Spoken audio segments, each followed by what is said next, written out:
From the outside, the Whitaker home looked like something out of a magazine. White shutters, rose bushes in full bloom, and a view of the Pacific that could make anyone forget their troubles. Margaret had worked hard to make it that way. Every flower, every photo on the wall, every detail of that California coastal house carried a piece of her. Decades of care, of love, of holding a family together, even when it wasn't easy. Now, as she adjusted the linen tablecloth for the family reunion, her reflection caught in the glass window. The woman staring back was 58, graceful silver strands woven through her thick chestnut hair, her face lined not by age but by life. She wasn't ashamed of those lines. They were her history. But tonight, for the first time in years, she felt a pang of uncertainty about herself. Her husband, Thomas, was supposed to be helping with the final touches. Instead, his laughter echoed faintly from the driveway. A deeper, younger laugh followed. Margaret's hands paused over the cutlery. She knew that sound. The nanny. Chloe was 27, with long blonde hair and a face that seemed to glow with youth. She'd come into their lives 2 years ago, helping with their granddaughter Lily when Rachel, their daughter, had gone through surgery. Chloe was bright, charming, and eager to please. Too eager sometimes. Margaret had brushed off the feeling then.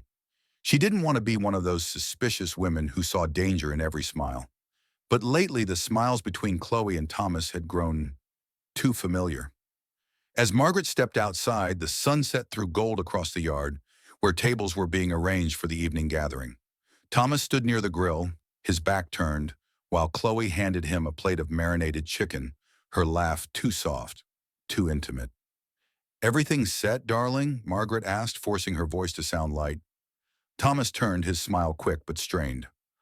"Almost done, hun. Chloe's been helping get the seasoning right. She's got a good touch." Margaret's lips curved in a polite smile. "I'm sure she does." Chloe's blue eyes met hers for a split second, confident, unbothered. "It's nothing, Mrs. Whitaker. Just helping out like always."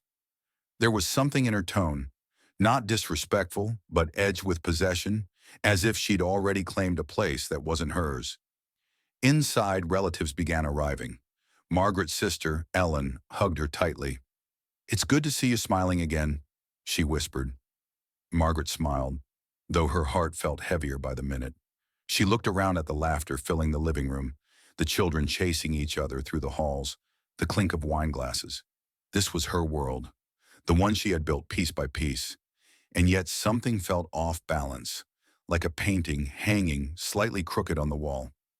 At dinner, Thomas sat beside Chloe, explaining a joke that made her laugh until she covered her mouth. Their hands brushed when she passed him the salt. A small thing, maybe, but not to Margaret.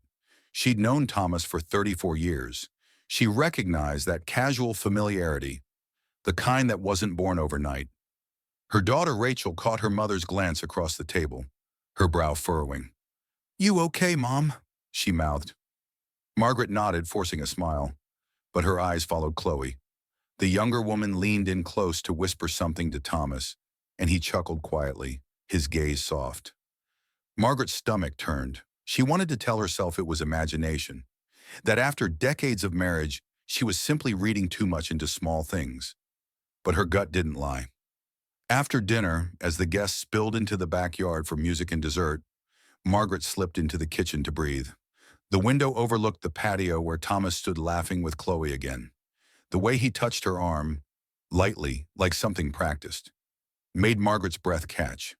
Her wedding ring felt suddenly heavy on her hand.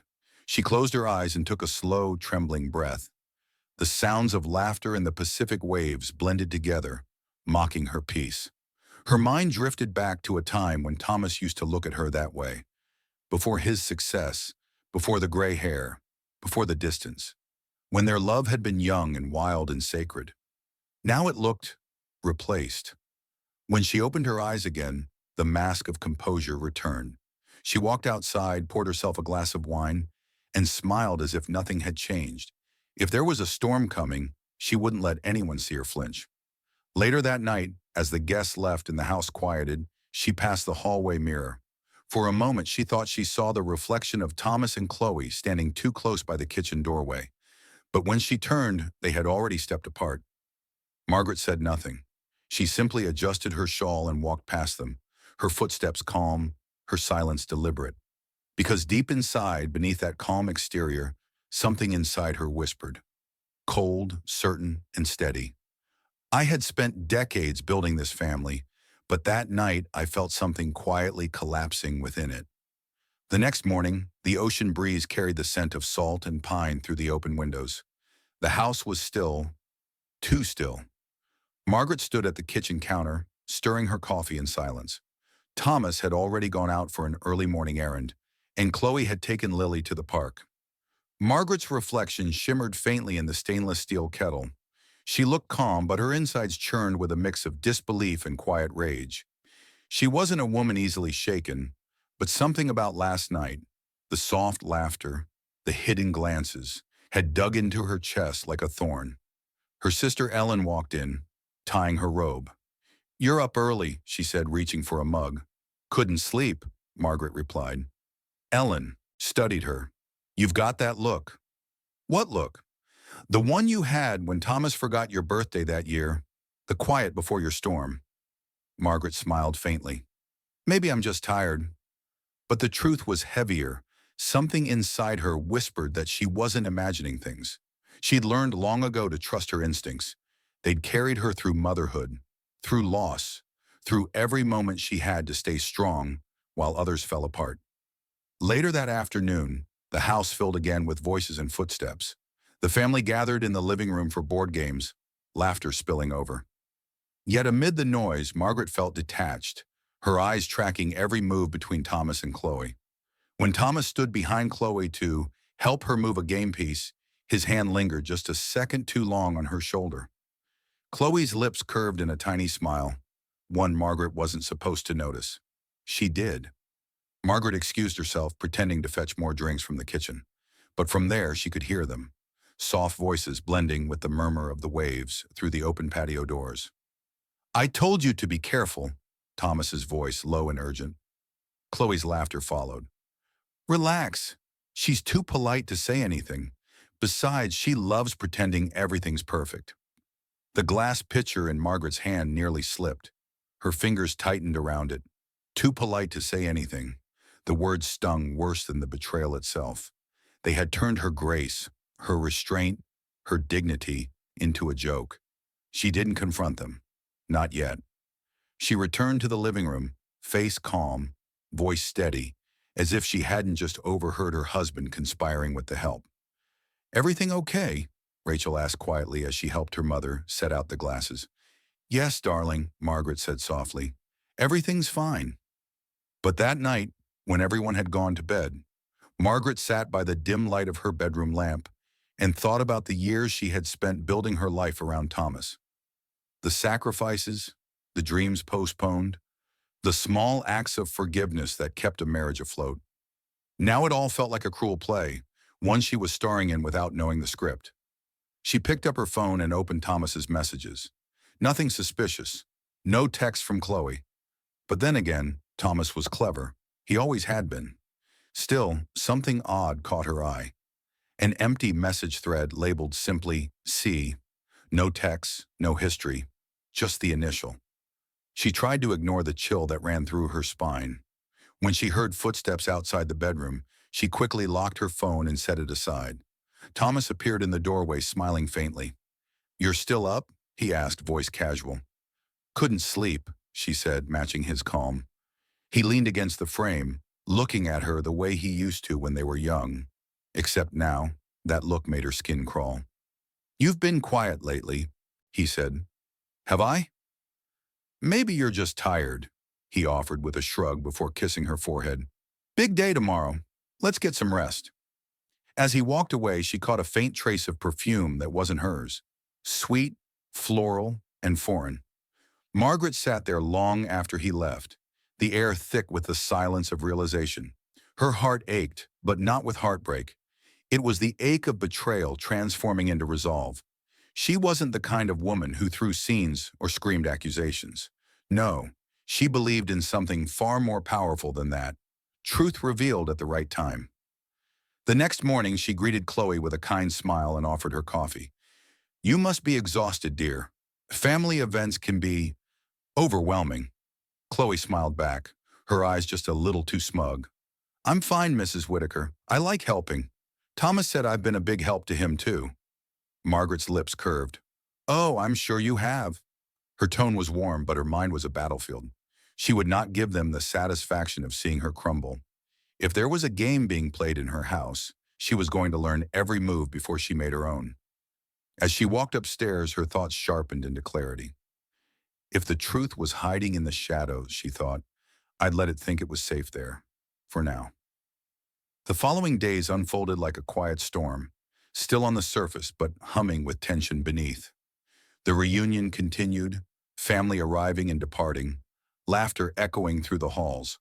But Margaret could feel the undercurrent. Every time Thomas spoke, every time Chloe entered a room, something inside her flinched. She'd spent her life mastering grace, but now grace was her disguise. That Wednesday morning, Margaret found the first undeniable clue. She was gathering laundry from Thomas's closet when a folded piece of paper slipped from the pocket of his blazer. It fluttered to the floor like a small white flag of surrender. She picked it up and froze.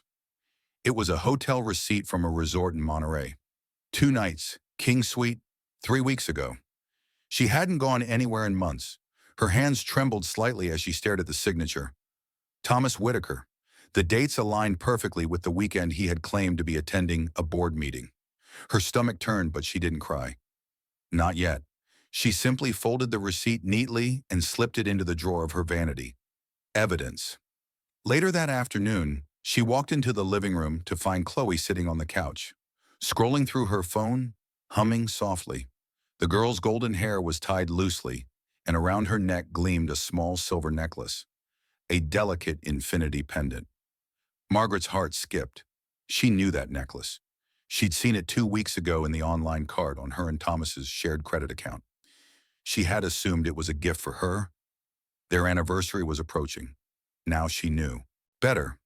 "Pretty piece," Margaret said gently, forcing a smile. Chloe looked up, almost startled. "Oh, thank you. Just something I picked up." "On Thomas's card?" The color drained from Chloe's face for half a second before she recovered with a polite laugh. "No, of course not. I'd never." Margaret nodded, her expression unreadable. "I'm sure." She turned and walked away before her anger could show. Her reflection in the hallway mirror looked composed, but her pulse thundered. That evening, the household gathered on the patio for drinks. The sunset painted the sky in streaks of coral and lavender, but for Margaret, it felt hollow. She watched Thomas refill Chloe's wineglass without her asking, watched his fingers graze hers as he handed it over, watched their brief, loaded silence. Every gesture, every look. The puzzle was complete. When Rachel joined her by the railing, she whispered, "Mom, are you okay? You've been watching Dad all night." Margaret forced a smile. "Just observing." Her daughter frowned. "Observing what?" "Patterns." Rachel gave her a puzzled look, but before she could ask more, Margaret's gaze drifted toward Thomas again. He was laughing, his hand resting far too close to Chloe's knee. The final blow came later that night. Margaret had gone out to the garden to retrieve her shawl, which she'd left on the swing earlier. The soft murmur of voices drew her toward the kitchen. Faint, private, familiar. "Tom, someone might hear," Chloe whispered. Thomas's voice was low, indulgent. "Relax, everyone's asleep. Just a kiss." Margaret froze in the shadows, her breath caught between disbelief and fury. The sound of their laughter cut through her chest like glass. She didn't move, didn't speak. She simply stood there, her heart cracking open. Not from shock, but from clarity. It wasn't just betrayal, it was humiliation. In her own home, under her roof, during a family gathering she had planned to bring everyone together. When the voices faded, she walked back to her room, her face pale but dry. On her nightstand sat the hotel receipt, the physical proof of what her soul already knew. She placed beside it a lipstick she'd found that afternoon in Thomas's jacket pocket, a shade she hadn't worn in years. Coral pink, the same one Chloe had on her lips tonight. That was it. Margaret sat down and looked around her bedroom. The framed photographs of their wedding, their children, their trips, memories of a life she had built from scratch. And yet she realized Thomas had built something else behind her back, a secret world, fragile and ugly, made of deceit and youth. Her tears finally came, but they weren't desperate. They were cold, slow, and cleansing. When they stopped, she wiped her cheeks and looked into the mirror. Her reflection didn't look broken. It looked certain. Tomorrow night, the family would gather for the reunion dinner. Hakanatoran, the biggest event of the week. Everyone would be there. Siblings, cousins, friends, and neighbors. Thomas had insisted on giving a speech about family loyalty. Margaret almost laughed at the irony. She opened her vanity drawer and retrieved the receipt, the lipstick, and a printed copy of the credit card charge for the necklace. She arranged them in a small envelope, sealing it shut. She wasn't going to scream or beg. She wasn't going to fall apart. She was going to expose them, calmly, publicly, and without mercy. She placed the envelope in her purse and glanced at her reflection one last time. Her eyes were steady, her shoulders straight.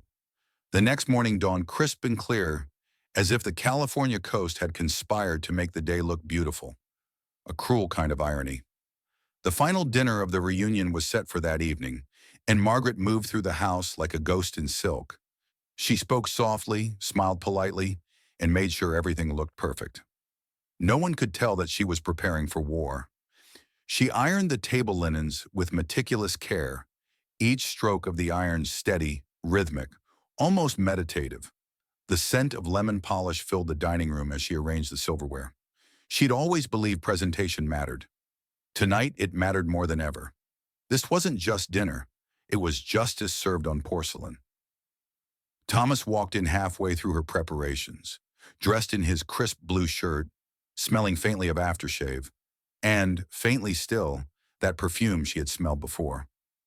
"You've outdone yourself, hon," he said, leaning against the doorframe. "Everything looks incredible."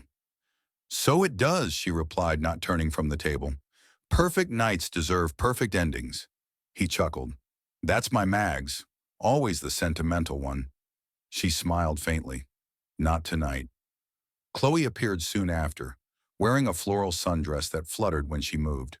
Too light, too playful for an evening dinner, but Margaret didn't comment. The girl greeted her with the same practiced sweetness. "Do you need help setting the dessert, Mrs. Whitaker?" "No, dear. Just enjoy yourself. You've done enough already." Chloe hesitated, just long enough for Margaret to catch the flicker of guilt that crossed her face. Then, like a true performer, she smiled again and left the room. Margaret's pulse remained steady. She had thought she'd be trembling, perhaps breaking apart under the weight of what was coming, but instead she felt anchored. Ellen found her an hour later arranging the wine glasses. "You've been quiet all day," her sister said softly. "Something's going on. I can feel it." Margaret looked at her, eyes calm. "Ellen, when you've lived long enough, you learn not to chase storms. You just let them find you." Ellen frowned. "You're scaring me." "I'm fine," Margaret said. "Better than I've been in years." When the guests began to arrive that evening, the house filled again with warmth and laughter. The dining table gleamed under soft chandelier light, the golden hour spilling in from the windows. It was everything a family moment should be, until you look closely. Thomas was playing host, all charm and confidence. He poured wine, laughed easily, kissed Margaret's cheek for show. Chloe sat at the far end of the table, chatting with Rachel and pretending not to notice the glances from Thomas. Margaret sat at the head of the table, watching the scene unfold. Every word, every fake smile was fuel. The irony wasn't lost on her. She had built this home as a sanctuary, and now it was her stage. As the first course began, Rachel leaned over. "Mom, are you sure you're okay? You're different tonight." Margaret smiled. "Maybe I finally found my appetite." Midway through dinner, Thomas tapped his glass with a fork. "Before dessert," he began, "I'd like to say a few words." Margaret's grip on her wineglass tightened. He's really going to do it, she thought. Talk about family loyalty while his mistress sits 3 seats away. Thomas continued, voice rich with pride. "I just want to thank my beautiful wife for hosting this reunion. Margaret, you've always been the heart of this family. Truly, I couldn't have done any of this without you." Polite applause, smiles. Margaret stood before the clapping stopped. "Thank you, Thomas," she said, her voice calm and steady. "And since we're all together, I'd like to say something too." A hush fell over the room. Even the ocean breeze seemed to still outside. She moved around the table slowly, her fingers brushing the edge of the linen. "Family," she began softly, "isn't about blood. It's about loyalty, trust, respect." Her gaze found Thomas's, steady as glass. "But sometimes trust can rot right under the roof that shelters it." Thomas's smile faltered. Chloe looked down. Margaret continued, her tone unwavering. "In this very house, I've watched laughter turn into secrets, promises turn into lies, and the people I love most turn into strangers." Rachel's brow furrowed. "Mom!" Margaret placed her purse on the table, the sound of it snapping open like a gunshot in the silence. She pulled out an envelope and laid it beside Thomas's plate.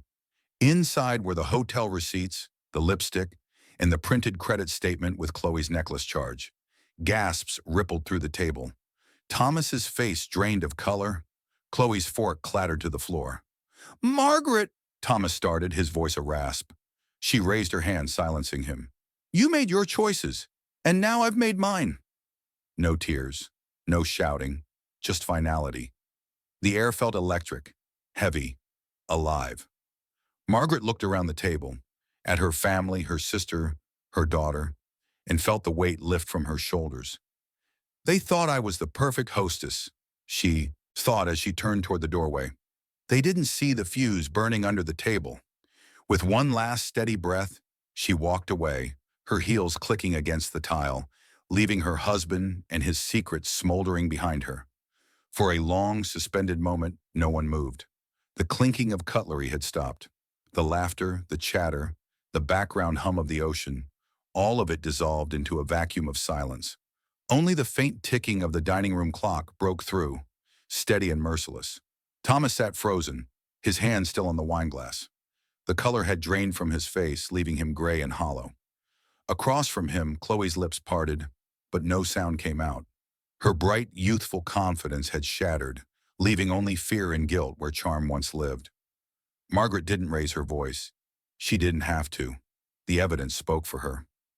"I always believed home was sacred," she said, her tone low but resonant, "that it should be built on honesty and love.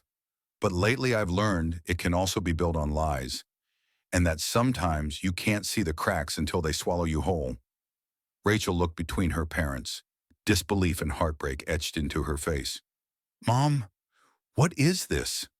Margaret's eyes stayed on Thomas. "Ask your father." Thomas opened his mouth, fumbling for words. "Margaret, please, let's not do this here. This isn't the time." "Not the time?" Her voice cut through him like glass. "After 2 years of deceit under my roof? After you brought her here, to our family table? I think it's exactly the time." Gasps rippled through the relatives seated nearby. Ellen's hand flew to her mouth. Someone whispered Chloe's name. Chloe's face burned crimson. "Mrs. Whitaker, it's not what you think." "Oh, please." Margaret's gaze was sharp but eerily calm. "If you're going to lie, at least do it well. You should have chosen a different lipstick if you didn't want me to notice it on my husband's collar." Thomas tried to stand, but Margaret's next words rooted him in place. "You made vows to me, Thomas. 34 years ago, in front of God, our families and friends. You promised to honor me, cherish me, stay faithful through everything. Do you even remember what that meant?" He swallowed hard, eyes glistening. "It was a mistake. I never meant to." "Don't." Her voice was soft, but every word carried weight. "You didn't fall into this. You built it, brick by brick, secret by secret. And every time you touched her, every time you lied to my face, you took another piece of this family and threw it away." The table was deathly still. The only sound was the slow, rhythmic pounding of the surf outside the window. Chloe stood abruptly, her chair scraping the floor. "I should go." "No, you stay," Margaret said firmly. "You wanted to play a part in this family. You'll stay for the ending." Thomas's jaw clenched. "Margaret, please, don't humiliate yourself like this." Humiliate myself? She laughed bitterly. You've been sleeping with the nanny, Thomas, in my house, during a family reunion. If there's any humiliation tonight, it belongs entirely to you. He lowered his head, unable to meet her eyes. Margaret turned to the others, her composure unwavering. For those who think I'm being cruel, understand this. I gave that man 34 years of my life. I raised his children, stood by him through every hardship, every failure, every late night he blamed on work. And in return, he turned my home into a playground for betrayal. Her words hung in the air, heavy and raw. Even the candles flickered, as if the room itself couldn't breathe. Rachel's voice cracked. Mom, what are you going to do? Margaret straightened her shoulders. What I should have done the moment I saw the truth. She turned back to Thomas, meeting his eyes for the last time. You don't live here anymore. Not as my husband. Not as the man I once knew. You'll pack your things tonight. Chloe's trembling voice broke the silence. I'm so sorry, Mrs. Whitaker. I didn't mean to. Margaret held up a hand. Don't insult me with apologies. You meant to. You just didn't think I'd find out. Then she stepped closer, her voice lowering, laced with quiet authority. But here's the thing, Chloe. Women like me always find out. You can't bury the truth under perfume and whispers. It always rises, and when it does, it burns everything that tried to hide it. Chloe's eyes brimmed with tears. She grabbed her purse and hurried toward the door, her footsteps echoing through the hall. Thomas started after her, but Margaret's final words stopped him cold. You go after her, Thomas, and you stay gone. He froze in the doorway, torn between shame and instinct, between the life he'd betrayed and the wreckage he'd caused. For once, he said nothing. Margaret stood tall, her hands resting on the back of her chair. Her family's stunned silence felt like a chorus of truth. The house went silent, she thought as she looked around at the faces she'd fed, the walls she'd tended, the memories she'd kept alive. But for the first time in years, my voice echoed louder than his lies. She turned and walked toward the open patio doors. The ocean air rushed in, cool and liberating, carrying with it the scent of salt and freedom. The night after the confrontation stretched endlessly, like a wound refusing to close. The house was silent, except for the distant crash of waves against the cliffs. Guests had left quietly after the dinner, whispering apologies and disbelief. Only the echo of gasps and the sharp crack of Margaret's truth remained hanging in the air. Thomas didn't sleep in their room that night. Margaret could hear him pacing in the study downstairs, the same place where she'd once heard his, laughter mingling with Chloe's. Now that same space held only shame and the sound of a man's undoing. She didn't cry anymore. Her tears had served their purpose. They had washed away weakness. What remained was clarity. At sunrise, she opened the windows. The ocean breeze rolled through the house, sweeping away the staleness of the night before. For the first time in years, she felt the light on her face without heaviness pressing down on her chest. When she came downstairs, Thomas was sitting at the kitchen table, head bowed, a cup of untouched coffee in his hands. The man who once commanded boardrooms now looked small, fragile even. Margaret, he said quietly, his voice rough. Please, we need to talk. She poured herself coffee before answering. I think we've said everything that needed to be said. He flinched. I made a terrible mistake. I don't even know what I was thinking. It didn't mean anything. I was just lonely, she interrupted, arching a brow. Bored? Entitled? He exhaled shakily. You stopped looking at me the way you used to. She let out a low, humorless laugh. You mean I stopped worshiping you the way you demanded? That's not love, Thomas. That's ego. He opened his mouth, then shut it again. Margaret continued, her tone even but firm. You had a wife who stood by you through every storm. You had a family who adored you, and you chose to throw it all away for convenience. Don't insult me by calling it a mistake. It was a decision. He looked down at the table, tears filling his eyes. I don't want to lose you. You already did, she said softly. The words seemed to take the air out of him. He sat motionless, eyes wet, while Margaret placed her cup in the sink. You'll find your suitcases by the door, she said. Rachel will come by later to help me with the house. I want you gone before then." He stood slowly, shoulders heavy, and walked toward the front hallway. When he turned to look at her one last time, Margaret didn't flinch. The door closed behind him, and the silence that followed wasn't painful. It was peaceful. Outside, the morning light filtered through the curtains, painting the living room in gold. The scent of jasmine drifted in from the garden. For the first time, she felt the house was hers again. Not a stage for lies, but a space where she could finally breathe. By midday, Rachel arrived, her eyes red from crying. "Mom, I can't believe he did that." Margaret hugged her daughter, holding her close. "It's not your burden to carry, sweetheart. It's mine. And I've already set it down." Rachel stepped back, looking at her mother with admiration. "You're so calm. I thought you'd be devastated." "Oh, I was," Margaret said softly. "But devastation doesn't last forever. Dignity does." That evening, after everyone had gone and the house was quiet again, she sat on the patio with a glass of wine. The sun dipped low over the Pacific, the sky awash in orange and violet hues. She could hear the steady rhythm of the waves. Steady, sure, healing. She thought of all the years she had spent shrinking herself to keep peace, of all the nights she had silenced her intuition for the sake of love. No more. Her phone buzzed on the table beside her. A message from an unknown number.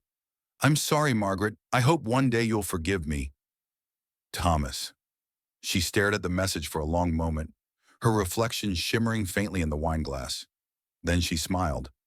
Not bitterly, but with the kind of peace that comes when pain finally runs out of power. She didn't reply. She simply deleted the message and set the phone aside. Later, she took a slow walk along the shore, the sand cool beneath her bare feet. The wind tugged gently at her hair, and the ocean shimmered like a vast mirror, reflecting the quiet strength that had returned to her. Margaret paused and looked toward the horizon, vast, open, endless. She whispered to herself, "He broke our vows, but I rebuilt myself." And that, I realized, was the truest kind of love. As the waves kissed her feet and the sun sank below the waterline, she turned back toward her home, her sanctuary, no longer haunted by betrayal, but claimed by freedom. She didn't just survive the storm, she became the calm that followed it. 6 months later, the house by the California coast looked different, brighter, lighter, freer. The walls, once heavy with silence and tension, now glowed with morning light and laughter. Her laughter. Margaret stood by the window, her mug of tea steaming between her hands, watching the gulls drift over the ocean. She had replaced the old family photos with new ones, pictures of her and Rachel, of her grandchildren at play, of herself smiling, standing barefoot in the sand. Not the smiles of performance, but of peace. Her life was quieter now, but it was hers. The divorce had been finalized 2 weeks earlier. Thomas had moved inland, closer to his office. They hadn't spoken since that night, except through lawyers. Rachel had told her that he looked thinner, older. Margaret had simply nodded. She didn't wish him harm. She didn't wish him anything. Forgiveness had come slowly, not as a gift to him, but as a release for herself. It wasn't about forgetting the betrayal. She never would. It was about reclaiming her energy, her worth, her story.